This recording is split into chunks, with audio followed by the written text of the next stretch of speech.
आप सुन रहे हैं जगत गुरु तत्वदर्शी संत रामपाल जी महाराज द्वारा लिखित पुस्तक गीता तेरा ज्ञान अमृत का पेज नंबर 18। प्रमाण। जैसे ब्रह्मा जी की आयु 100 वर्ष बताई जाती है, देवताओं का वर्ष कितने समय का है? सुनो। 4 युग, सत्ययुग, त्रेतायुग, द्वापर युग तथा कलयुग का एक चतुर्युग होता है, जिसमें मनुष्यों के 43,20,000 वर्ष होते हैं। इस प्रकार बने 1008 चतुर्युग का ब्रह्मा जी का दिन और इतनी ही रात्रि होती है।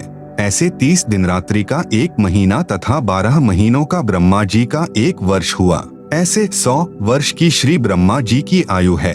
श्री विष्णु जी की आयु श्री ब्रह्मा जी से 7 गुना है, यानी 700 वर्ष। श्री शंकर जी की आयु श्री विष्णु जी से 7 गुना अधिक, यानी 4900 वर्ष। ब्रह्म क्षर पुरुष की आयु 70,000। शंकर की मृत्यु के पश्चात एक ब्रह्म की मृत्यु होती है, अर्थात क्षर पुरुष की मृत्यु होती है। इतने समय का अक्षर पुरुष का एक युग होता है। अक्षर पुरुष की आयु गीता अध्याय 8 श्लोक 17 में कहा है, सहस्र युग पर्यंतम अह यत् ब्रह्मणः विदुः रात्रिम युग सहस्रांतम ते अहोरात्रा विदः जना है। अनुवाद। आज तक सर्व अनुवादकर्ताओं ने उचित अनुवाद नहीं किया।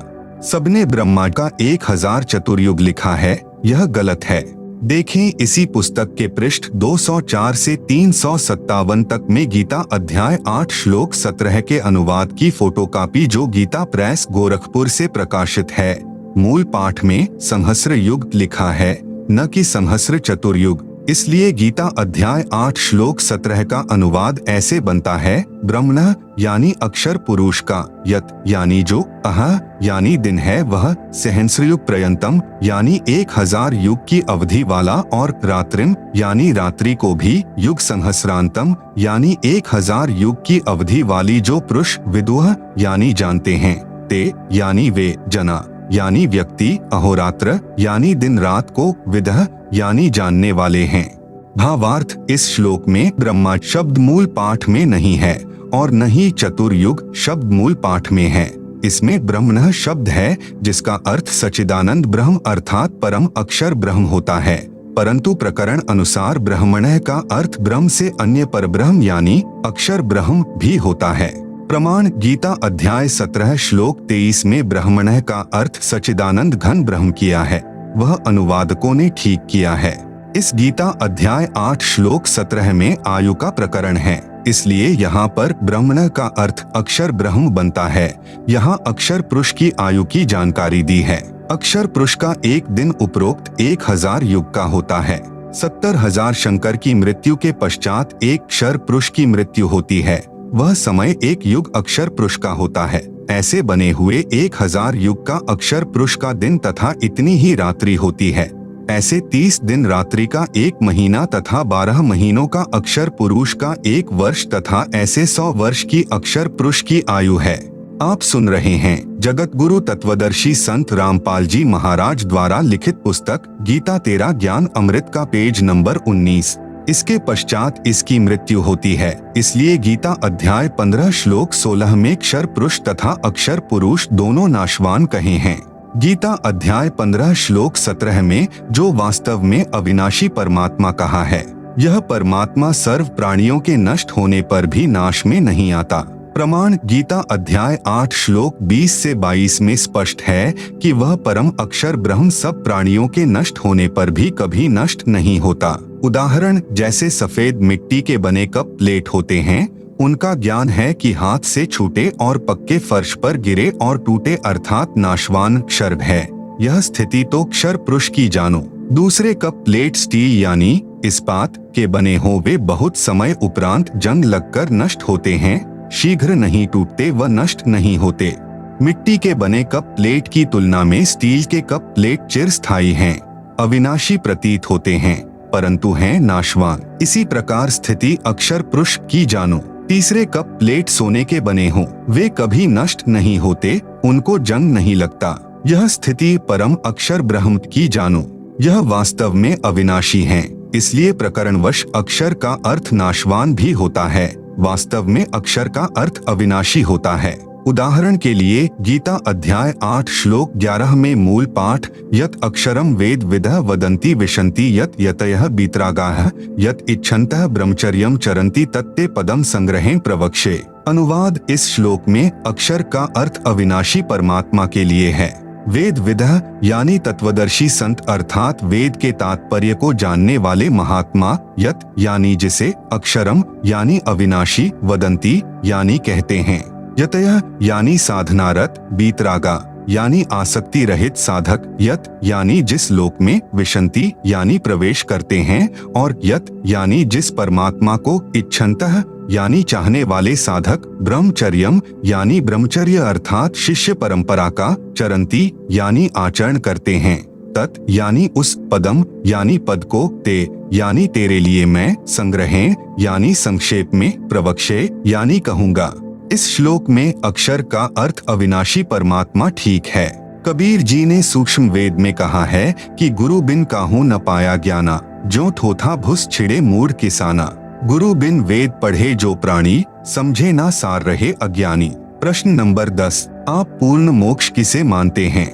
उत्तर, गीता अध्याय 15 श्लोक 4 में वर्णन है कि तत्वदर्शी संत की प्राप्ति के पश्चात तत्व ज्ञान रूपी शस्त्र से अज्ञान को काटकर अर्थात अच्छी तरह ज्ञान समझकर उसके पश्चात परमेश्वर के उस परम पद की यानी सत्यलोक की खोज करनी चाहिए। आप सुन रहे हैं जगत गुरु तत्वदर्शी संत रामपाल जी महाराज द्वारा लिखित पुस्तक गीता तेरा ज्ञान अमृत का पेज नंबर 20, जहां जाने के पश्चात साधक फिर लौटकर संसार में कभी नहीं आते अर्थात उनका जन्म कभी नहीं होता। जिस परमात्मा ने सर्व रचना की है, केवल उसी की भक्ति पूजा करो। पूर्ण मोक्ष उसी को कहते हैं जिसकी प्राप्ति के पश्चात पुनः जन्म न हो, जन्म मरण का चक्र सदा के लिए समाप्त हो जाए। प्रश्न नंबर 11, क्या गीता ज्ञान दाता ब्रह्म की भक्ति से पूर्ण मोक्ष संभव है?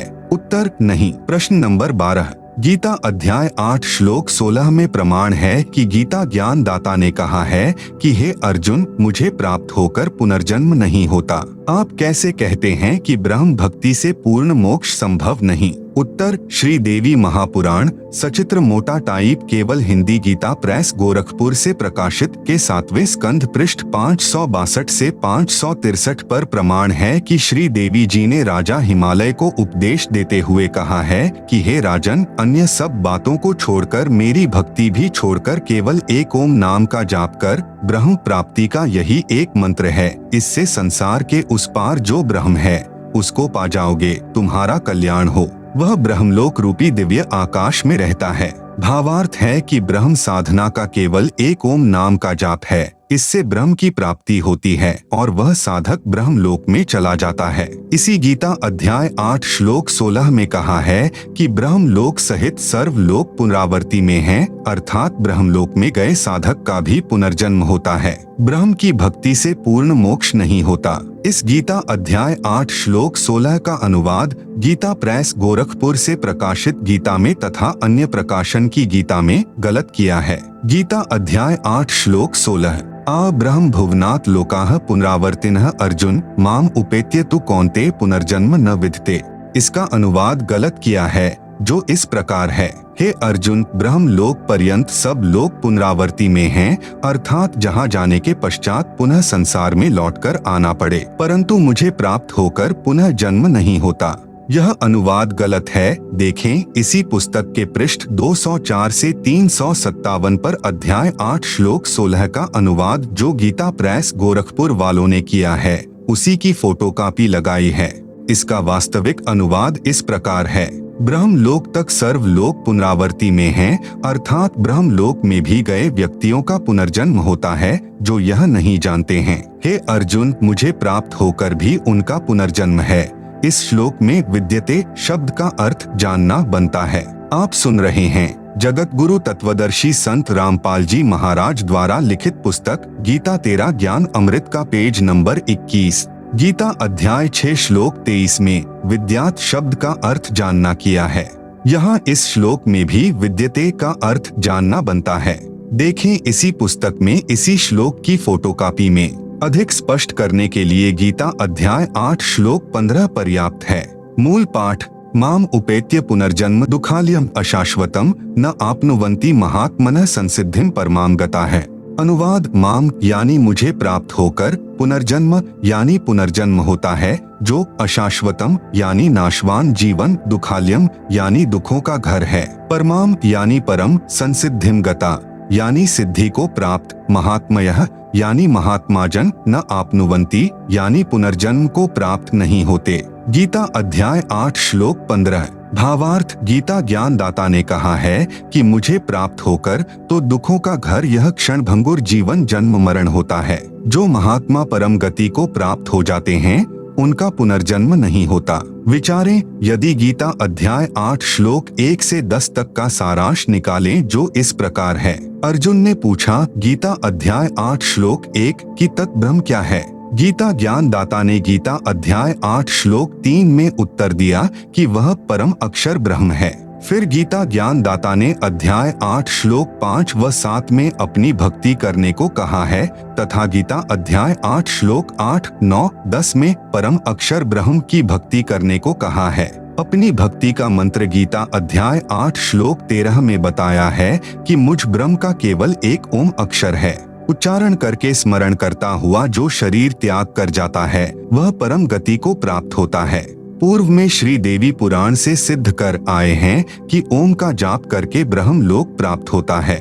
गीता अध्याय 8 श्लोक 16 में स्पष्ट है कि ब्रह्म लोक में गए साधक का भी पुनर्जन्म होता है। इसलिए गीता अध्याय 8 श्लोक 13 में ओम नाम के जाप से होने वाली परम गति का वर्णन है, परंतु गीता अध्याय 8 श्लोक 8, 9, 10 में जिस सच्चिदानंद घन ब्रह्म अर्थात परम दिव्य पुरुष की भक्ति करने को कहा है उसका मंत्र गीता अध्याय 17 श्लोक 23 में लिखा है। ओम तत् सत् इति निर्देशः ब्रह्मणः त्रिविधः स्मृतः ब्राह्मणाः तेन वेदाः च यज्ञाः च विहिताः पुरा। अनुवाद, सच्चिदानंद घन ब्रह्म की भक्ति का मंत्र ओम तत्सत है। ओम मंत्र ब्रह्म यानी क्षर पुरुष का है। तत् यह सांकेतिक है जो अक्षर पुरुष का है। सत मंत्र भी सांकेतिक मंत्र है जो परम अक्षर ब्रह्म का है। इन तीनों मंत्रों के जाप से वह परम गति प्राप्त होगी जो गीता अध्याय 15 श्लोक 4 में कही है कि जहाँ जाने के पश्चात साधक फिर लौटकर संसार में कभी नहीं आते। आप सुन रहे हैं जगत गुरु तत्वदर्शी संत रामपाल जी महाराज द्वारा लिखित पुस्तक गीता तेरा ज्ञान अमृत का पेज नंबर 22। यदि गीता अध्याय 8 श्लोक 16 का यह अर्थ सही माने कि मुझे प्राप्त होने वाले का पुनर्जन्म नहीं होता तो गीता अध्याय 2 श्लोक 12, गीता अध्याय 4 श्लोक 5, गीता अध्याय 10 श्लोक 2 गलत सिद्ध हो जाते हैं, जिनमें गीता ज्ञान दाता ने कहा है कि अर्जुन तेरे और मेरे बहुत जन्म हो चुके हैं, तू नहीं जानता, मैं जानता हूँ। मेरी उत्पत्ति को न देवता जानते, न महर्षिगण तथा न सिद्ध जानते। विचारणीय विषय यह है कि जब साध्य इष्ट का ही जन्म मृत्यु होता है तो साधक को वह मोक्ष कैसे प्राप्त हो सकता है जिससे पुनर्जन्म नहीं होता है। इसलिए गीता अध्याय 8 श्लोक 16 का अनुवाद जो मैंने ऊपर किया है वही सही है कि गीता ज्ञानदाता ने कहा है कि ब्रह्मलोक तक सब लोग पुनरावर्ती में हैं, अर्थात ब्रह्मलोक में गए प्राणी भी लौटकर संसार में जन्म को प्राप्त होते हैं। जो यह नहीं जानते वे मेरी भक्ति करके भी पुनर्जन्म को प्राप्त होते हैं। इसीलिए तो गीता ज्ञान दाता ने अध्याय 18 श्लोक 62 में कहा है कि हे अर्जुन, तू सर्वभाव से उस परमेश्वर की शरण में जा, उस परमेश्वर की कृपा से ही तू परम शांति को तथा सनातन परम धाम अर्थात सत्यलोक को प्राप्त होगा। यही प्रमाण गीता अध्याय 15 श्लोक 4 में है कि तत्वदर्शी संत से तत्व ज्ञान प्राप्त करके उस तत्व ज्ञान रूपी शस्त्र से अज्ञान को काटकर उसके पश्चात परमेश्वर के उस परम पद की खोज करनी चाहिए, जहां जाने के पश्चात साधक फिर लौटकर संसार में कभी नहीं आते। जिस परमेश्वर से संसार रूपी वृक्ष की प्रवृत्ति विस्तार को प्राप्त हुई है, अर्थात जिस परमेश्वर ने संसार की रचना की है। गीता ज्ञान दाता ने कहा है कि केवल उसी की भक्ति कर, सर्व का उसी से कल्याण संभव है। प्रमाणित हुआ कि ब्रह्म की भक्ति से पूर्ण मोक्ष संभव नहीं है। केवल पूर्ण परमात्मा परम अक्षर ब्रह्म की भक्ति से ही पूर्ण मोक्ष संभव है। प्रश्न नंबर 13। ओम यह मंत्र तो ब्रह्म का जाप हुआ, फिर यह क्यों कह रहे हो कि ब्रह्म की भक्ति से पूर्ण मोक्ष नहीं होता? आपने बताया कि गीता अध्याय 17 श्लोक 23 में ओम तत्सत इस मंत्र के जाप से पूर्ण मोक्ष होता है। इस मंत्र में भी तो ओम मंत्र है। उत्तर, जैसे इंजीनियर या डॉक्टर बनने के लिए शिक्षा की आवश्यकता होती है। पहले प्रथम कक्षा पढ़नी पड़ती है, फिर धीरे धीरे 5वीं 8वीं इस प्रकार 10वीं कक्षा पास करनी पड़ती है। उसके पश्चात आगे पढ़ाई करनी होती है, फिर ट्रेनिंग करके इंजीनियर या डॉक्टर बना जाता है। ठीक इसी प्रकार श्री ब्रह्मा, विष्णु, शिव, गणेश तथा देवी की साधना करनी पड़ती है। मैं स्वयं करता हूँ तथा अपने अनुयायियों से कराता हूँ। आप सुन रहे हैं जगत गुरु तत्वदर्शी संत रामपाल जी महाराज द्वारा लिखित पुस्तक गीता तेरा ज्ञान अमृत का पेज नंबर 23। यह तो 5वीं कक्षा तक की पढ़ाई अर्थात साधना जाने, दूसरे शब्दों में 5 कमलों को खोलने की साधना है। और ब्रह्म की साधना 10वीं कक्षा तक की पढ़ाई जाने अर्थात ब्रह्मलोक तक की साधना है, जो ओम का जाप करना है। और अक्षर पुरुष की साधना को 14वीं कक्षा की पढ़ाई अर्थात साधना जानो, जो तत् मंत्र का जाप है। तत् मंत्र तो सांकेतिक है, वास्तविक मंत्र तो इससे भिन्न है, जो उपदेशी को ही बताया जाता है। परम अक्षर पुरुष की साधना इंजीनियर या डॉक्टर की पढ़ाई अर्थात साधना जानो, जो सत शब्द से करनी होती है। यह सत मंत्र भी सांकेतिक है, वास्तविक मंत्र भिन्न है, जो उपदेशी को बताया जाता है। इसको सारनाम भी कहते हैं। इसलिए अकेले ब्रह्म के नाम ओम से पूर्ण मोक्ष प्राप्त नहीं हो सकता। ओम नाम का जाप ब्रह्म का है। इसकी साधना से ब्रह्म लोक प्राप्त होता है, जिसके विषय में गीता अध्याय 8 श्लोक 16 में कहा है कि ब्रह्म लोक में गए साधक भी पुनर्जन्म को प्राप्त होते हैं। पुनर्जन्म है तो पूर्ण मोक्ष नहीं हुआ, जो गीता अध्याय 15 श्लोक 4 में कहा है कि परमात्मा के उस परम पद की खोज करनी चाहिए, जहां जाने के पश्चात साधक कभी लौटकर पुनर्जन्म में नहीं आता। वह पूर्ण मोक्ष पूर्ण गुरु से शास्त्रानुकूल भक्ति प्राप्त करके ही संभव है। विश्व में वर्तमान में मेरे यानी संत रामपाल दास के अतिरिक्त किसी के पास नहीं है। प्रश्न नंबर 14, परमात्मा एक है या अनेक हैं? उत्तर, कुल का मालिक एक है। प्रश्न नंबर 15, वह परमात्मा कौन है जो कुल का मालिक है? कहाँ प्रमाण है? उत्तर, वह परमात्मा परम अक्षर ब्रह्म है, जो कुल का मालिक है। प्रमाण श्रीमद् भगवत गीता अध्याय 15 श्लोक 1 से 4 तथा 16 से 17 में है। गीता अध्याय 15 श्लोक 1 से 4 का सारांश व भावार्थ है कि उल्टे लटके हुए वृक्ष के समान संसार को जानो। जैसे वृक्ष की जड़ें तो ऊपर हैं, नीचे तीनों गुण रूपी शाखाएं जानो। गीता अध्याय 15 श्लोक 1 में यह भी स्पष्ट किया है कि तत्वदर्शी संत की क्या पहचान है। तत्वदर्शी संत वह है जो संसार रूपी वृक्ष के सर्वांग यानी सभी भाग भिन्न भिन्न बताए। विशेष वेद मंत्रों की जो आगे फोटोकॉपियां लगाई हैं, ये आर्य समाज के आचार्यों तथा महर्षि दयानंद द्वारा अनुवादित हैं और सार्वदेशिक आर्य प्रतिनिधि सभा दिल्ली द्वारा प्रकाशित हैं, जिनमें वर्णन है कि परमेश्वर स्वयं पृथ्वी पर सशरीर प्रकट होकर कवियों की तरह आचरण करता हुआ सत्य आध्यात्मिक ज्ञान सुनाता है। प्रमाण ऋग्वेद मंडल नंबर 9 सूक्त 86 मंत्र 26 से 27, ऋग्वेद मंडल 9 सूक्त 82 मंत्र 1 से 2, सूक्त 96 मंत्र 16 से 20, ऋग्वेद मंडल 9 सूक्त 94 मंत्र 1, ऋग्वेद मंडल 9 सूक्त 95 मंत्र 2, ऋग्वेद मंडल 9 सूक्त 20 मंत्र 1, ऋग्वेद मंडल 9 सूक्त 54 मंत्र 3 में इन मंत्रों में कहा है कि परमात्मा सर्व भवनों अर्थात लोकों के ऊपर के लोक में विराजमान है।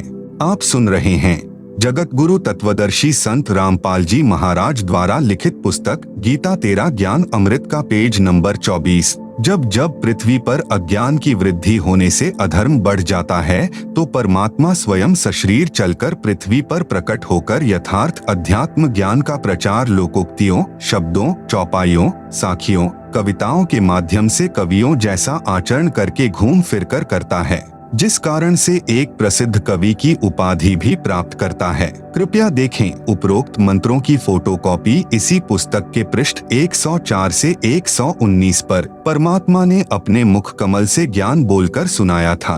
उसे सूक्ष्म वेद कहते हैं, उसी को तत्व ज्ञान भी कहते हैं।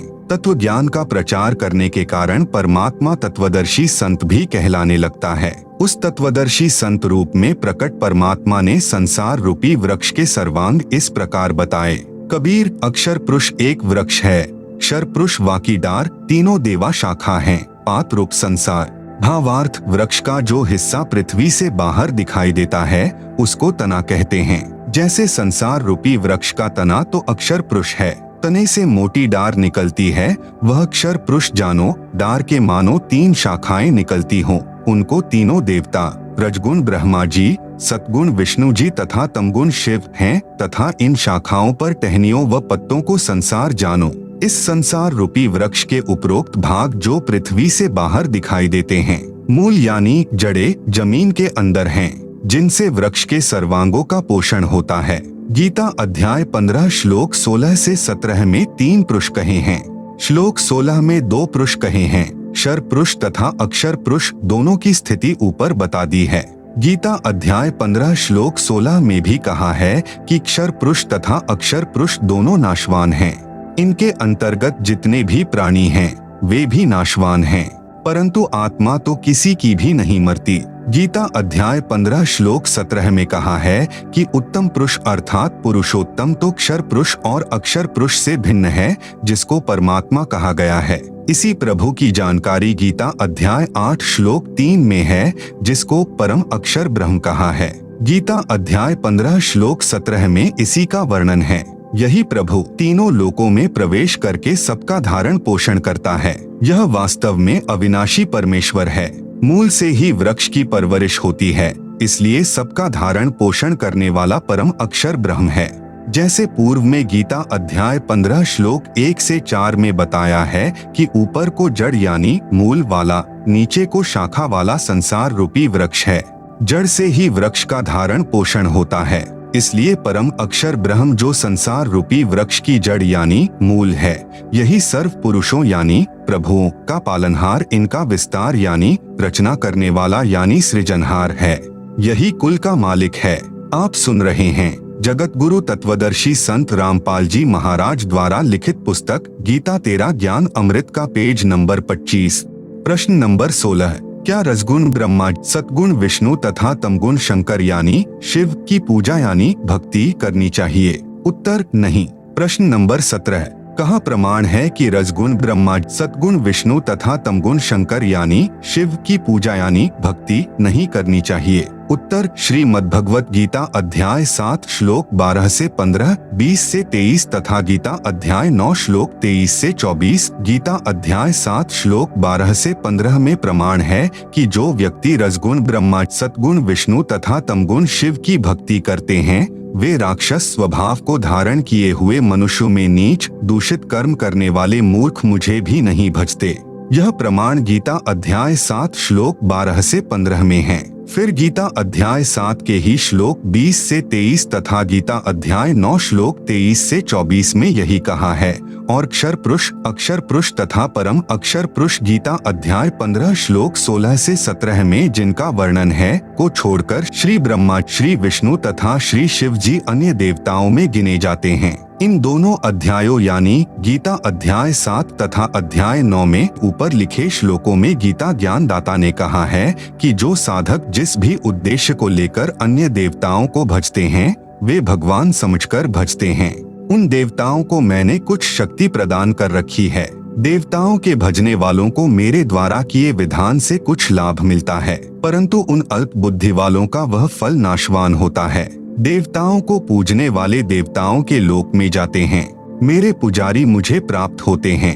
गीता अध्याय 16 श्लोक 23 से 24 में कहा है कि शास्त्र विधि को त्याग कर जो साधक मनमाना आचरण करते हैं, अर्थात जिन देवताओं, पितरों, यक्षों, भैरों, भूतों की भक्ति करते हैं और मनकल्पित मंत्रों का जाप करते हैं, उनको न तो कोई सुख होता है, न कोई सिद्धि प्राप्त होती है तथा न उनकी गति अर्थात मोक्ष होता है।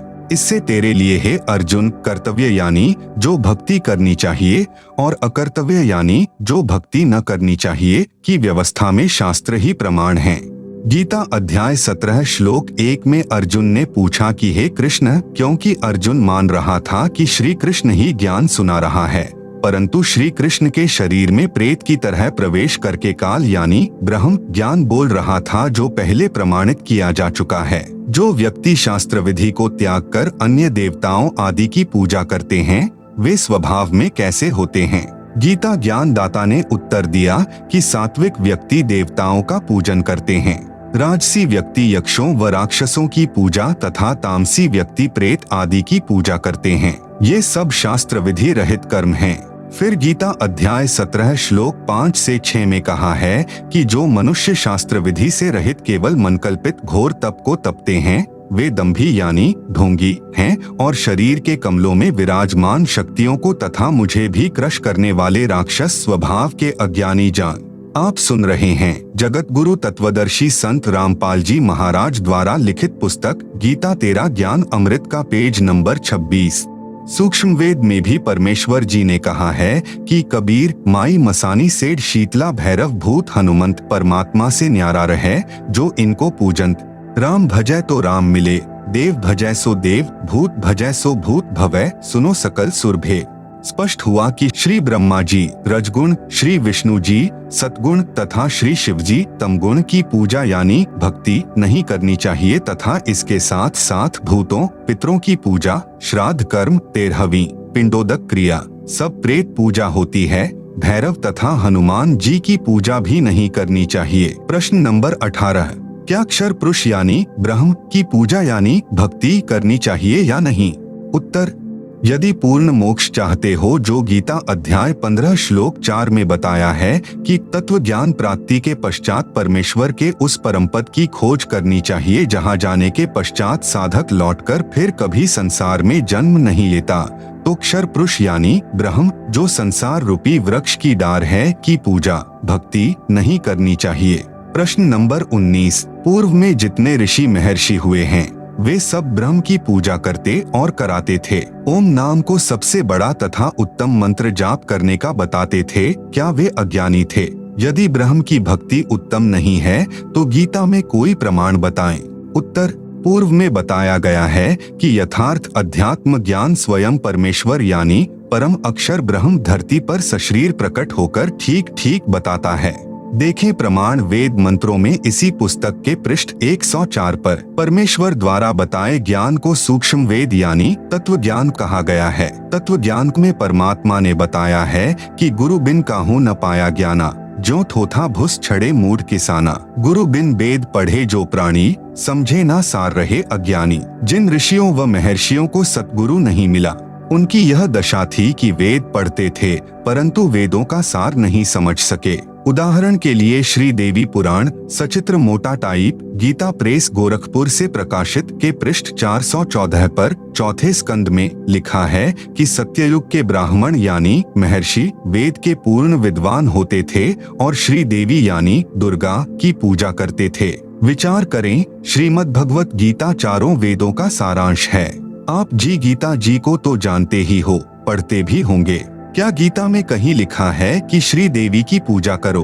आप सुन रहे हैं जगत गुरु तत्वदर्शी संत रामपाल जी महाराज द्वारा लिखित पुस्तक गीता तेरा ज्ञान अमृत का पेज नंबर 27। इसी प्रकार चारों वेदों में कहीं नहीं लिखा है कि दुर्गा यानी श्री देवी की पूजा करो। तो क्या समझा वेदों को उन महर्षियों ने? क्या खाक विद्वान थे सत्ययुग के महर्षि? उन्हीं महर्षियों का मनमाना विधान है कि ओम नाम सबसे बड़ा अर्थात उत्तम है, जो कहते थे कि ब्रह्म पूजा यानी भक्ति सर्वश्रेष्ठ है।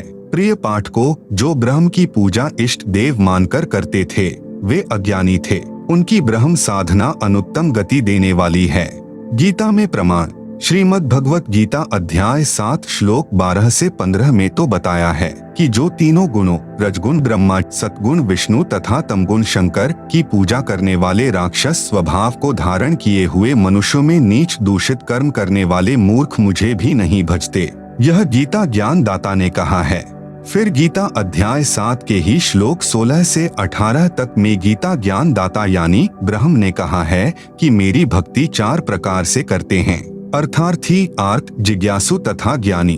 फिर कहा कि ज्ञानी मुझे अच्छा लगता है, ज्ञानी को मैं अच्छा लगता हूँ। गीता अध्याय 7 श्लोक 18। इस श्लोक में गीता ज्ञान दाता ने कहा है कि ये ज्ञानी आत्मा है तो उदार यानी अच्छी, परंतु ये सब मेरी अनुत्तम गति अर्थात घटिया गति में आश्रित हैं। इस श्लोक गीता अध्याय 7 श्लोक 18 में गीता ज्ञान दाता ब्रह्म स्वयं स्वीकार कर रहा है कि मेरी भक्ति से होने वाली गति अनुत्तम यानी अश्रेष्ठ यानी घटिया है। गीता अध्याय 7 श्लोक 19 में कहा है कि बहुनाम जन्मानाम अन्ते ज्ञानवान माम प्रपद्यते वासुदेवः सर्वम इति सह महात्मा सुदुर्लभः। अनुवाद, गीता ज्ञान दाता ब्रह्म ने कहा है कि मेरी भक्ति बहुत बहुत जन्मों के अंत में कोई ज्ञानी आत्मा करता है, अन्यथा अन्य देवी देवताओं व भूत पितरों की भक्ति में जीवन नाश करते रहते हैं। गीता ज्ञान दाता ने अपनी भक्ति से होने वाले लाभ अर्थात गति को भी गीता अध्याय 7 श्लोक 18 में अनुत्तम यानी घटिया बता दिया है। इसलिए गीता अध्याय 7 श्लोक 19 में कह रहा है कि यह बताने वाला महात्मा मुश्किल से मिलता है कि वासुदेव ही सब कुछ है, यही सबका सृजनहार है, यही पापनाशक पूर्ण मोक्षदायक, यही पूजा के योग्य है, यही यानी वासुदेव ही कुल का मालिक परम अक्षर ब्रह्म है। केवल इसी की भक्ति करो, अन्य की नहीं। गीता ज्ञान दाता ने भी स्वयं कहा है कि हे अर्जुन, तू सर्वभाव से उस परमेश्वर की शरण में जा, उस परमेश्वर की कृपा से ही तू परम शांति को तथा सनातन परम धाम यानी सत्यलोक को प्राप्त होगा। यह गीता अध्याय 18 श्लोक 62 में प्रमाण है। फिर गीता अध्याय 18 श्लोक 46 में गीता ज्ञान दाता ने कहा है कि जिस परमेश्वर से संपूर्ण प्राणियों की उत्पत्ति हुई है, जिससे यह समस्त जगत व्याप्त है, उस परमेश्वर की अपने स्वाभाविक कर्म करते करते पूजा करके मनुष्य परम सिद्धि को प्राप्त हो जाता है। आप सुन रहे हैं जगत गुरु तत्वदर्शी संत रामपाल जी महाराज द्वारा लिखित पुस्तक गीता तेरा ज्ञान अमृत का पेज नंबर 28। फिर गीता अध्याय 15 श्लोक 4 में कहा है कि तत्व ज्ञान को समझकर उसके पश्चात परमेश्वर के उस परम पद की खोज करनी चाहिए, जहां जाने के पश्चात साधक लौटकर संसार में नहीं आता। जिस परमेश्वर से संसार रूपी वृक्ष की प्रवृत्ति विस्तार को प्राप्त हुई है, अर्थात जिस परमेश्वर ने सर्व की रचना की है, उसी की पूजा करो। इससे सिद्ध हुआ कि उन ऋषियों को वेद का गूढ़ रहस्य समझ नहीं आया, वे अज्ञानी रहे। प्रश्न नंबर 20, गीता ज्ञान दाता ने अपनी गति को अनुत्तम क्यों कहा? उत्तर, गीता ज्ञान दाता ने अध्याय 2 श्लोक 12, गीता अध्याय 4 श्लोक 5, गीता अध्याय 10 श्लोक 2 में कहा है कि अर्जुन, तेरे और मेरे बहुत जन्म हो चुके हैं, तू नहीं जानता, मैं जानता हूँ। मेरी उत्पत्ति को ऋषि महर्षि तथा देवता नहीं जानते। तू और मैं तथा ये राजा व सैनिक बहुत बार पहले भी जन्मे हैं, आगे भी जन्मेंगे। पाठक जन विचार करें, जब ब्रह्म कह रहा है कि मेरा भी जन्म मरण होता है, तो ब्रह्म के पुजारी को गीता अध्याय 15 श्लोक 4 वाली गति यानी मोक्ष प्राप्त नहीं हो सकती, जिसमें जन्म मरण सदा के लिए समाप्त हो जाता है। जब तक जन्म मरण है तब तक परम शांति नहीं हो सकती। उसके लिए गीता ज्ञानदाता ने असमर्थता व्यक्त की है। गीता अध्याय 18 श्लोक 62 में कहा है कि परम शांति के लिए उस परमेश्वर यानी परम अक्षर ब्रह्म की शरण में जा, उसी की कृपा से ही तू परम शांति को तथा सनातन परम धाम को प्राप्त होगा। गीता अध्याय 8 श्लोक 5 व 7 में गीता ज्ञान दाता ने कहा है कि मेरी भक्ति करेगा तो युद्ध भी करना पड़ेगा। जहाँ युद्ध है वहाँ शांति नहीं होती, परम शांति का घर दूर है। इसलिए गीता ज्ञान दाता ने अपनी गति को यानी ओम नाम के जाप से होने वाला लाभ अनुत्तम यानी घटिया बताया है। प्रश्न नंबर 21, आपने प्रश्न नंबर 13 के उत्तर में कहा है कि पूर्ण मोक्ष की प्राप्ति के लिए ब्रह्मा विष्णु शिव गणेश तथा देवी और क्षर ब्रह्म व अक्षर ब्रह्म की साधना करनी पड़ती है। दूसरी ओर कह रहे हो कि ब्रह्मा विष्णु शिव अन्य देवता हैं, अक्षर ब्रह्म भी पूजा यानी भक्ति योग्य नहीं है, केवल परम अक्षर ब्रह्म की ही पूजा यानी भक्ति करनी चाहिए। उत्तर, मैं नहीं कह रहा, आपके सद्ग्रंथ कह रहे हैं। पहले तो यह स्पष्ट करते हैं कि पूजा तथा साधना में क्या अंतर है। प्राप्य वस्तु की चाह पूजा कही जाती है तथा उसको प्राप्त करने के प्रयत्न को साधना कहते हैं। उदाहरण, जैसे हमें जल प्राप्त करना है, यह हमारा प्राप्य है। हमें जल की चाह है, जल की प्राप्ति के लिए हैंडपंप लगाना पड़ेगा। हैंडपंप लगाने के लिए जो जो उपकरण प्रयोग किए जाएंगे, बोकी लगाई जाएगी, यह प्रयत्न है। आप सुन रहे हैं जगत गुरु तत्वदर्शी संत रामपाल जी महाराज द्वारा लिखित पुस्तक गीता तेरा ज्ञान अमृत का पेज नंबर 29। इसी प्रकार परमेश्वर का वह परम पद प्राप्त करना हमारी चाह है, जहाँ जाने के पश्चात साधक लौटकर संसार में नहीं आता। हमारा प्राप्य परमेश्वर तथा उनका सनातन परम धाम है। उसको प्राप्त करने के लिए किया गया नाम जाप हवन यज्ञ आदि आदि साधना है। उस साधना से पूज्य वस्तु परमात्मा प्राप्त होगा। जैसे प्रश्न 13 के उत्तर में स्पष्ट किया है, वही सटीक उदाहरण है। उस पूर्ण मोक्ष के लिए 3 बार में दीक्षा क्रम पूरा करना होता है। नंबर 1, प्रथम नाम दीक्षा में ब्रह्मा विष्णु शिव गणेश देवी के मंत्रों की साधना दी जाती है। नंबर 2, दूसरी बार में अक्षर ब्रह्म तथा अक्षर ब्रह्म के 2 अक्षर मंत्र जाप दिए जाते हैं, जिसको संतों ने सत नाम कहा है। गीता अध्याय 17 श्लोक 23 में 3 नाम हैं। ओम तत् सत। इस सतनाम में 2 अक्षर होते हैं, एक ओम दूसरा तत् है। यह सांकेतिक अर्थात गुप्त नाम है, जो उपदेश के समय उपदेशी को ही बताया जाता है। नंबर 3, तीसरी बार में सारनाम की दीक्षा दी जाती है, जिस मंत्र को गीता अध्याय 17 श्लोक 23 में सत कहा है। यह भी सांकेतिक है। उपदेश लेने वाले को दीक्षा के समय बताया जाता है। इस प्रकार पूर्ण मोक्ष प्राप्त होता है। प्रश्न नंबर 22, जो साधना हम पहले कर रहे हैं, क्या वह त्यागनी पड़ेगी? उत्तर, यदि शास्त्र विधि रहित है तो त्यागनी पड़ेगी। यदि अनाधिकारी से दीक्षा ले रखी है, उसका कोई लाभ नहीं होना। पूर्ण गुरु से साधना की दीक्षा लेनी पड़ेगी। प्रश्न नंबर 23, गीता अध्याय 18 श्लोक 47 में तथा गीता अध्याय 3 श्लोक 35 में कहा है, श्रेयान् स्वधर्मः विगुणः परधर्मात् स्वनुष्ठितात् स्वधर्मे निधनं श्रेयः परधर्मः भयावहः। गीता अध्याय 3 श्लोक 35। अच्छी प्रकार आचरण में लाए हुए दूसरे के धर्म से गुणरहित भी अपना धर्म अति उत्तम है।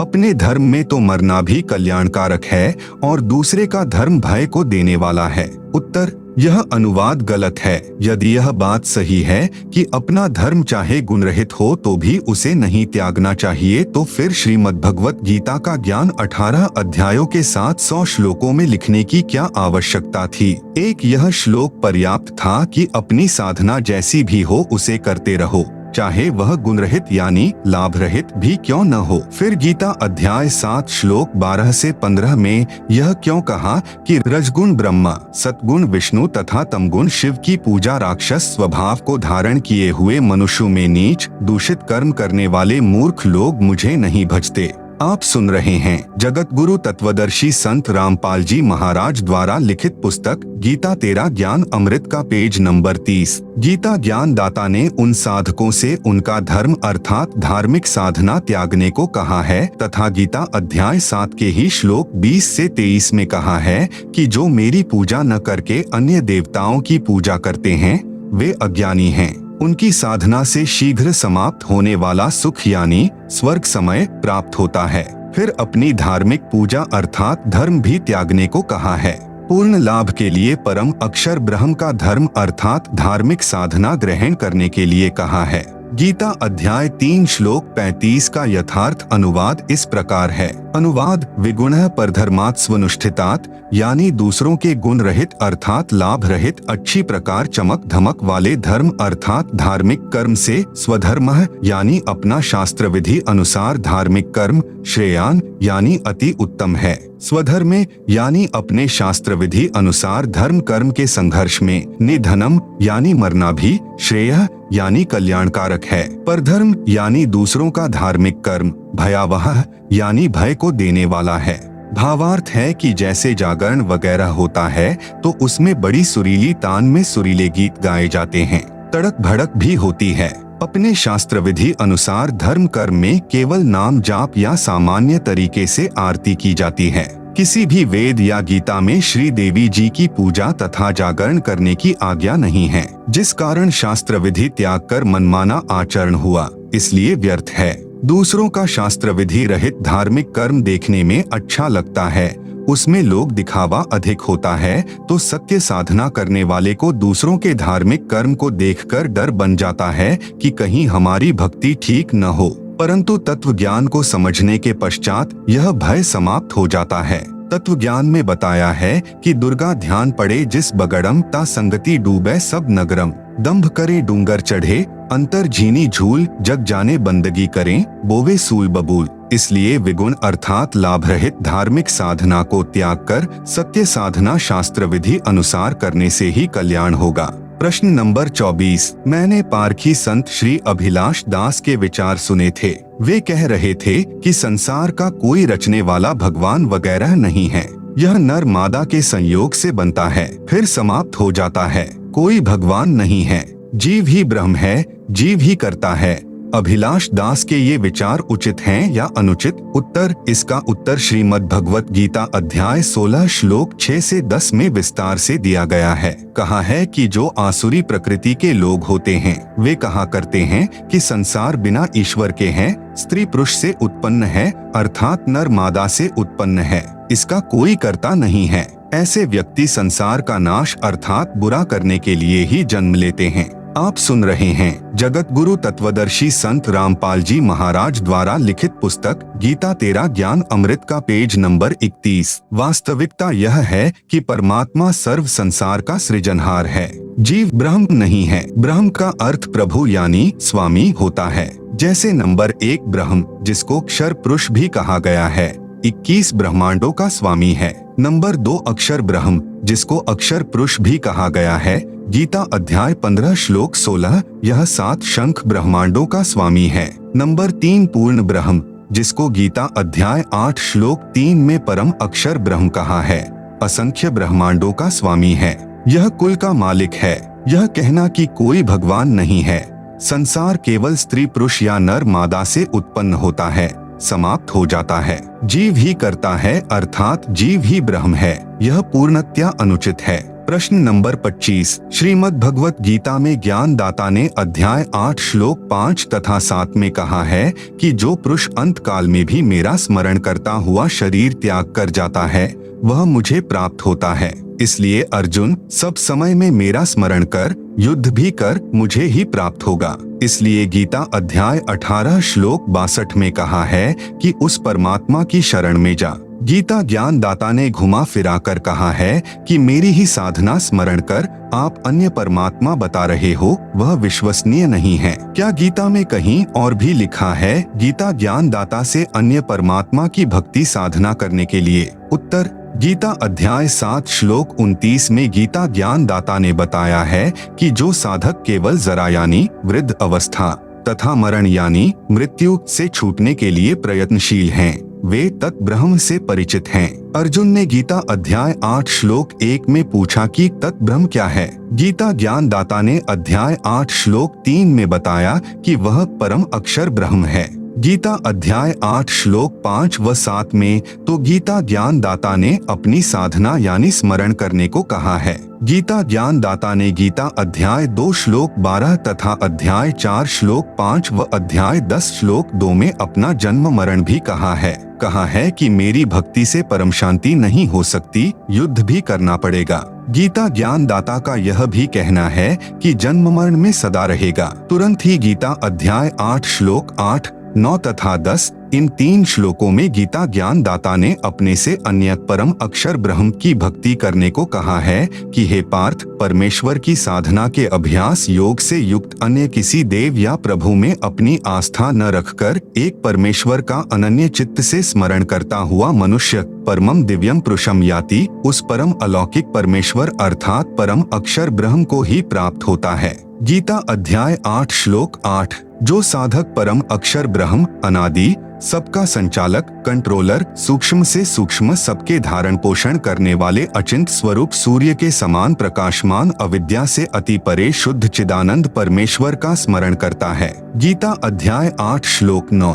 आप सुन रहे हैं जगत गुरु तत्वदर्शी संत रामपाल जी महाराज द्वारा लिखित पुस्तक गीता तेरा ज्ञान अमृत का पेज नंबर 32। वह भक्ति साधना युक्त साधक अंतकाल में भी भक्ति की शक्ति से भ्रेकुटी के मध्य में प्राणों अर्थात श्वासों को अच्छी प्रकार स्थापित करके फिर निश्चल मन से स्मरण करता हुआ उस दिव्य परम पुरुषम यानी अलौकिक परम पुरुष अर्थात परम अक्षर ब्रह्म जो गीता ज्ञान दाता से अन्य है को ही प्राप्त होता है। यह प्रमाण गीता के इसी अध्याय 8 श्लोक 11 से 22 में भी है। गीता अध्याय 8 श्लोक 11 में कहा है कि तत्वदर्शी अर्थात वेद को ठीक से जानने वाले जिसे अविनाशी कहते हैं, उस परम पद को तेरे लिए कहता हूँ। गीता अध्याय 8 श्लोक 12 में वर्णन है कि उसको प्राप्त करने की साधना श्वासों से नाम स्मरण करने से होती है। गीता अध्याय 8 श्लोक 13 में गीता ज्ञान दाता ने कहा है कि मुझ ब्रह्म का केवल एक ओम अक्षर है,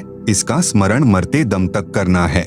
वह इस मंत्र से होने वाली परम गति अर्थात ब्रह्मलोक को प्राप्त होता है। गीता अध्याय 8 श्लोक 16 में कहा है कि ब्रह्मलोक में गए साधक भी पुनः लौटकर संसार में जन्म लेते हैं, फिर मरते हैं। यह पूर्ण मोक्ष नहीं है। गीता अध्याय 8 श्लोक 14 में कहा है कि जो मेरी साधना स्मरण करता है उसके लिए मैं सुलभ हूँ। गीता अध्याय 8 श्लोक 15 में गीता ज्ञान दाता ने कहा है कि मुझे प्राप्त होकर तो सदा पुनर्जन्म होता है, जो दुखों का घर क्षण भंगुर जीवन है, और जो साधक परम अक्षर ब्रह्म की साधना भक्ति करते हैं वे परम सिद्धि को प्राप्त होकर अमर हो जाते हैं, वे पुनः जन्म मरण को प्राप्त नहीं होते। गीता अध्याय 8 श्लोक 16 में गीता ज्ञान दाता ने कहा है कि ब्रह्मलोक तक सब लोग पुनरावर्ती में हैं, अर्थात ब्रह्मलोक तक सब लोकों में गए साधक सदा जन्म मृत्यु के चक्र में रहते हैं। हे अर्जुन, जो यह नहीं जानते वे मुझे प्राप्त होकर भी जन्म मृत्यु के चक्र में सदा रहते हैं, क्योंकि गीता ज्ञान दाता ने गीता अध्याय 2 श्लोक 12, अध्याय 4 श्लोक 5, अध्याय 10 श्लोक 2 में स्वयं कहा है कि हे अर्जुन, तेरे और मेरे बहुत जन्म हो चुके हैं, आगे भी होते रहेंगे, तू नहीं जानता, मैं जानता हूँ। मेरी उत्पत्ति यानी जन्म को न देवता जानते हैं, न महर्षिजन और न सिद्ध जानते हैं, परंतु परम अक्षर ब्रह्म की भक्ति करके परम सिद्धि यानी परम गति को प्राप्त महात्मा जन पुनर्जन्म को प्राप्त नहीं होते। गीता अध्याय 8 श्लोक 17 में अक्षर पुरुष यानी पर ब्रह्म के दिन रात का वर्णन है। बताया है कि ब्रह्मणः यानी पर ब्रह्म का एक दिन 1000 युग का होता है, इतनी ही रात्रि होती है। पर ब्रह्म अर्थात अक्षर पुरुष का वर्णन गीता अध्याय 15 श्लोक 16 में है। उसी का प्रकरण गीता अध्याय 8 श्लोक 17, 18, 19 में है। आप सुन रहे हैं जगत गुरु तत्वदर्शी संत रामपाल जी महाराज द्वारा लिखित पुस्तक गीता तेरा ज्ञान अमृत का पेज नंबर 33। नोट: अधिक जानकारी के लिए कृपया पढ़े प्रश्न नंबर 9 में गीता अध्याय 8 श्लोक 17 से 19 में अक्षर पुरुष की जानकारी है। इसे भी अव्यक्त कहा गया है। इसका दिन समाप्त होने के पश्चात सर्व प्राणी जो अक्षर पुरुष के 21 ब्रह्मांडों में हैं, प्रलय यानी नाश को प्राप्त हो जाते हैं। रात्रि पूरी होने के पश्चात पुनः दिन में संसार में जीव उत्पन्न होते हैं। गीता अध्याय 8 श्लोक 20 में कहा है कि यह अक्षर पुरुष भी अव्यक्त कहा जाता है, परंतु इस अव्यक्त से दूसरा जो विलक्षण सनातन अव्यक्त भाव है वह परम दिव्य पुरुष अर्थात परम अक्षर ब्रह्म तो सब प्राणियों के क्षर पुरुष, अक्षर पुरुष तथा इनके अंतर्गत जितने भी जीव हैं, इन सब के नष्ट होने पर भी नष्ट नहीं होता, अर्थात वास्तव में अविनाशी है।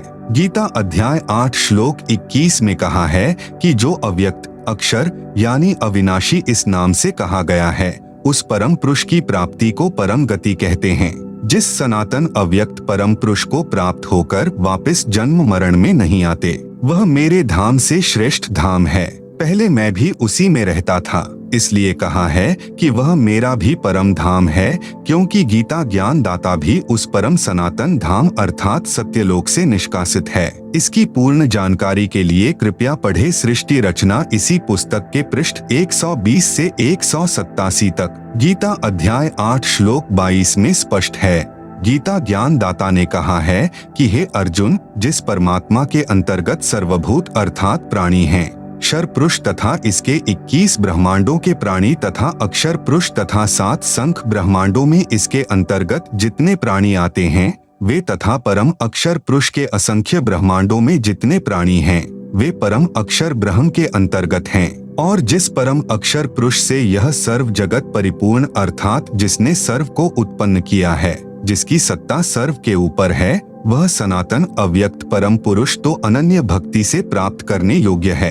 भावार्थ है कि परम अक्षर ब्रह्म को प्राप्त करने के लिए केवल इसी की भक्ति यानी पूजा करनी चाहिए। अन्य किसी प्रभु में आस्था नहीं रखनी चाहिए। इसी को अनन्य भक्ति अर्थात पूजा कहते हैं। केवल परम अक्षर ब्रह्म की पूजा करना अनन्य भक्ति कहलाती है। यदि गीता अध्याय 8 श्लोक 22 का सही अनुवाद करें तो स्पष्ट है कि पुरुषः सः परः पार्थ भक्त्या लभ्यः तु अनन्या यस्य अंतःस्थानि भूतानि येन सर्वम इदम ततम। अनुवाद: सः यानी वह, परः यानी दूसरा, पुरुषः यानी परमात्मा तो अनन्य भक्ति से प्राप्त होने योग्य है, जिसके अंतर्गत सर्व प्राणी हैं और जिसने सर्व जगत की उत्पत्ति की है, जो सर्व का पालन करता है। आप सुन रहे हैं जगत गुरु तत्वदर्शी संत रामपाल जी महाराज द्वारा लिखित पुस्तक गीता तेरा ज्ञान अमृत का पेज नंबर 34। सरलार्थ समाप्त। गीता अध्याय 8 श्लोक 22। इसके मूल पाठ में यानी संस्कृत में लिखा है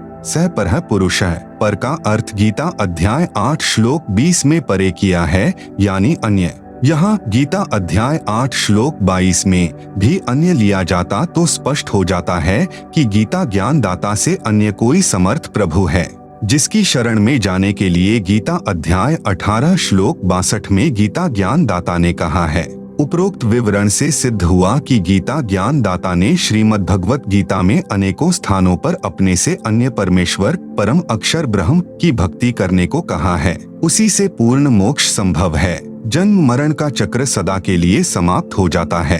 प्रमाण: गीता अध्याय 7 श्लोक 19-29, गीता अध्याय 18 श्लोक 46, 61, 62, 66, गीता अध्याय 3 श्लोक 9, गीता अध्याय 8 श्लोक 3, 8, 9, 10, 20 से 22, गीता अध्याय 4 श्लोक 31 से 32, गीता अध्याय 15 श्लोक 1, 4, 17, गीता अध्याय 2 श्लोक 17, 59, गीता अध्याय 3 श्लोक 14, 15, 19 और गीता अध्याय 5 श्लोक 14, 15, 16, 19, 20, 24, 25, 26 में भी यह प्रमाण है। प्रश्न नंबर 26। हमने सर्व संतों तथा हमारे हिंदू धर्म के धर्म गुरुओं से तो यही सुना है कि गीता का ज्ञान श्री कृष्ण जी ने अर्जुन को सुनाया। हमें तो यही बताया गया है कि श्री कृष्ण जी पूर्ण परमात्मा हैं। श्री विष्णु जी ही स्वयं अवतार धारण करके देवकी जी के गर्भ से जन्मे थे। इनके अतिरिक्त कोई परमात्मा नहीं है। आप जी के सत्संग सुने हैं, उनमें आपने बहुत अटपटी सी बात कही है कि गीता ज्ञान दाता से अन्य है पूर्ण परमात्मा। उसका प्रमाण शास्त्र में दिखाओ, बताओ तो विश्वास हो सकता है। उत्तर: आप जी को उपरोक्त प्रश्नों के उत्तर में यही प्रमाण दिखाए हैं। आपको अभी भी शंका है, उसका कारण है कि पहली बात तो यह कि हिंदू धर्म गुरुओं को अपने ही शास्त्रों का ज्ञान नहीं। यदि ज्ञान होता तो उपरोक्त शास्त्र विरुद्ध व्याख्या आप जी को नहीं सुनाते। दूसरी बात यह है कि धार्मिक गुरु एक अध्यापक के समान होता है। जिस अध्यापक को अपने पाठ्यक्रम यानी सिलेबस का ही ज्ञान नहीं है तो वह शिक्षक अज्ञानी माना जाता है तथा विद्यार्थियों के जीवन के साथ खिलवाड़ कर रहा है, क्योंकि सिलेबस के विपरीत ज्ञान विद्यार्थियों को रटा रहा है। ऐसे शिक्षक से बचना चाहिए। उसको त्याग देने में ही विद्यार्थियों का हित है। आपको श्रीमद् भगवत गीता में से ढेर सारे प्रमाण बताते हैं कि पूर्ण परमात्मा गीता ज्ञान दाता से अन्य है, वही उपासना योग्य है। उसी की भक्ति से पूर्ण मोक्ष प्राप्त होता है। यहाँ गीता के कुछ श्लोक लिखता हूँ, आप इनको गीता शास्त्र में स्वयं देख सकते हैं, जो इस पुस्तक में पृष्ठ 204 से 357 तक श्लोकों की फोटोकॉपी लगाई है। यथार्थ रूप में गीता के अनुवाद को जानने के लिए मेरे द्वारा किया गया श्रीमद् भगवत गीता का संपूर्ण श्लोकों का अनुवाद प्राप्त करें। आप सुन रहे हैं जगत गुरु तत्वदर्शी संत रामपाल जी महाराज द्वारा लिखित पुस्तक गीता तेरा ज्ञान अमृत का पेज नंबर 35। पुस्तक का नाम है गहरी नजर गीता में। इसको हमारी वेबसाइट से डाउनलोड कर सकते हैं। वेबसाइट का नाम है www.jagatgururampalji.org। गीता अध्याय 18 श्लोक 46, 61, 62, 66, अध्याय 7 श्लोक 19, 29, अध्याय 8 श्लोक 3, 8, 9, 10, 20, 21, 22, अध्याय 4 श्लोक 31 से 32, अध्याय 15 श्लोक 1, 4, 16, 17, अध्याय 2 श्लोक 17, 59, अध्याय 3 श्लोक 14, 15, 19, अध्याय 5 श्लोक 14, 15, 16, 19, 20, 24, 25, 26, अध्याय 6 श्लोक 7, अध्याय 11 श्लोक 55। अध्याय 12 श्लोक 1 से 5 उपरोक्त गीता श्लोकों में प्रमाण है कि गीता ज्ञान दाता से अन्य कोई पूर्ण परमात्मा है, उसके विषय में तथा उसकी प्राप्ति के लिए भक्ति की साधना से गीता ज्ञान दाता भी अनभिज्ञ यानी अपरिचित है। प्रमाण गीता अध्याय 4 श्लोक 32 तथा 34 में है। गीता ज्ञान दाता ने कहा है कि अध्याय 4 श्लोक 32 यज्ञों अर्थात धार्मिक अनुष्ठानों का विस्तृत ज्ञान ब्रह्मणः मुखे यानी सच्चिदानंद घन ब्रह्म के मुख कमल से उच्चरित वाणी में है, जो परमात्मा स्वयं पृथ्वी पर प्रकट होकर अपने मुख से बोलता है, उसे तत्व ज्ञान कहते हैं। उसी को सूक्ष्म वेद भी कहते हैं। उस ज्ञान को बाद में तत्वदर्शी संत ही जानते हैं। उस ज्ञान में पूर्ण परमात्मा की प्राप्ति तथा स्थिति का संपूर्ण ज्ञान होता है। नोट: गीता अनुवादकों ने गीता अध्याय 4 श्लोक 32 के अनुवाद में कुछ त्रुटि की है, जैसे ब्रह्मणः शब्द का अर्थ वेद किया है, जो अनुचित है। ब्रह्मणः शब्द का यथार्थ अर्थ गीता अध्याय 17 श्लोक 23 में किया है। ब्रह्मणः यानी सच्चिदानंद घन ब्रह्म अर्थात पूर्ण परमात्मा। पाठकों से विशेष निवेदन: आप जी गीता प्रेस गोरखपुर से प्रकाशित गीता में प्रमाण मिलाएं, विशेषकर पदच्छेद अन्वय साधारण भाषा टीका सहित अनुवादक श्री जयदयाल गोयंदका तथा श्री रामसुख दास जी द्वारा अनुवादित गीता में देखें।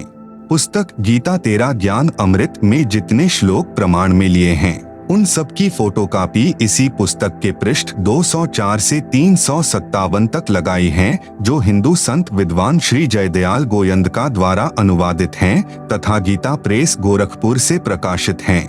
गीता अध्याय 4 श्लोक 34 में गीता ज्ञान दाता ने कहा है कि जिस ज्ञान को परमात्मा स्वयं अपने मुख कमल से बोलता है, वह तत्व ज्ञान है। उसमें विस्तृत जानकारी यज्ञों अर्थात धार्मिक अनुष्ठानों की कही है। उस ज्ञान को तू तत्वदर्शी संतों के पास जाकर समझ। उनको दंडवत प्रणाम करने से तथा विनम्रता पूर्वक प्रश्न करने से वे तत्व ज्ञान को जानने वाले महात्मा आपको तत्व ज्ञान बताएंगे। इससे सिद्ध हुआ कि गीता ज्ञान दाता को तत्व ज्ञान की जानकारी नहीं है। तत्व ज्ञान श्रीमद्भगवत गीता में नहीं है। यदि तत्व ज्ञान गीता ज्ञान दाता को होता तो एक अध्याय और बोल देते। आप सुन रहे हैं जगत गुरु तत्वदर्शी संत रामपाल जी महाराज द्वारा लिखित पुस्तक गीता तेरा ज्ञान अमृत का पेज नंबर 36। ऊपर लिखे श्रीमद्भगवत गीता जी के श्लोकों में स्पष्ट है कि गीता ज्ञान दाता से अन्य कोई समर्थ अविनाशी पूर्ण मोक्षदाता वास्तव में परमात्मा सबका धारण पोषण करने वाला है, जिसकी शरण में जाने से सनातन परमधाम यानी शाश्वतम स्थानम प्राप्त होता है तथा परम शांति प्राप्त होती है। उस परम पद में जाने के पश्चात साधक कभी लौटकर संसार में नहीं आते, अर्थात जन्म मृत्यु सदा के लिए समाप्त हो जाती है। अब उपरोक्त गीता के श्लोकों में से कुछ एक का अनुवाद करके स्पष्ट करता हूँ। गीता अध्याय 18 श्लोक 62 में कहा है कि हे भारत, तू सर्वभाव से उस परमेश्वर की शरण में जा, उसकी कृपा से ही तू परम शांति को तथा सनातन परम धाम को प्राप्त हो जाएगा। हिंदू धर्म के संत मंडलेश्वर धर्मगुरु कहते हैं कि श्री कृष्ण जी अपनी ही शरण में जाने को कह रहे हैं। उन धर्मगुरुओं का यह कहना बिल्कुल अनुचित है, क्योंकि गीता अध्याय 2 श्लोक 7 में कहा है कि हे श्री कृष्ण, मैं यानी अर्जुन आपकी शरण में हूँ, आपका शिष्य हूँ। जो हमारे हित में हो वही राय मुझे दीजिए। गीता अध्याय 4 श्लोक 3 में कहा है कि हे अर्जुन, तू मेरा भक्त है। इस गीता के उल्लेख से स्पष्ट हुआ कि अर्जुन तो पहले से ही श्री कृष्ण जी की शरण में था। इसलिए गीता अध्याय 18 श्लोक 62 का भावार्थ है कि गीता ज्ञान देने वाला अपने से अन्य परमेश्वर की शरण में जाने को कह रहा है। यह भी सिद्ध हुआ कि गीता ज्ञान दाता से कोई अन्य परमेश्वर है। अन्य प्रमाण गीता अध्याय 8 श्लोक 1 के प्रश्न का उत्तर गीता ज्ञान दाता ने श्लोक नंबर 3 में दिया है कि वह परम अक्षर ब्रह्म है। फिर अध्याय 8 के ही श्लोक 5 तथा श्लोक 7 में तो अपनी भक्ति करने को कहा है। फिर श्लोक 8, 9, 10 में परम अक्षर ब्रह्म की भक्ति करने की राय दी है। गीता अध्याय 4 श्लोक 5 में, अध्याय 2 श्लोक 12 में, अध्याय 10 श्लोक 2 में गीता ज्ञान दाता ने अपनी स्थिति स्पष्ट की है कि यदि मेरी भक्ति करेगा तो जन्म मृत्यु तेरे भी सदा बने रहेंगे और मेरे भी। गीता अध्याय 15 श्लोक 1 में तत्वदर्शी संत की पहचान बताई है कि जो व्यक्ति संसार रूपी वृक्ष के सर्वभाग मूल सहित तत्व से जानता है, स वेदवित, यानी वह वेद के तात्पर्य को जानने वाला है, अर्थात वह तत्वदर्शी संत है। फिर अध्याय 15 श्लोक 4 में कहा है कि तत्वदर्शी संत मिलने के पश्चात परमेश्वर के उस परम पद को खोजना चाहिए, जहां जाने के पश्चात साधक फिर लौटकर संसार में कभी जन्म मृत्यु के चक्र में नहीं आते। गीता अध्याय 18 श्लोक 62 में उसका वर्णन किया है कि अर्जुन तू सर्वभाव से उस परमेश्वर की शरण में जा। उस परमेश्वर की कृपा से ही तू परम शांति तथा सनातन परम धाम को प्राप्त हो जाएगा। यह परम शांति है क्योंकि साधक को पुनः जन्म नहीं लेना पड़ता।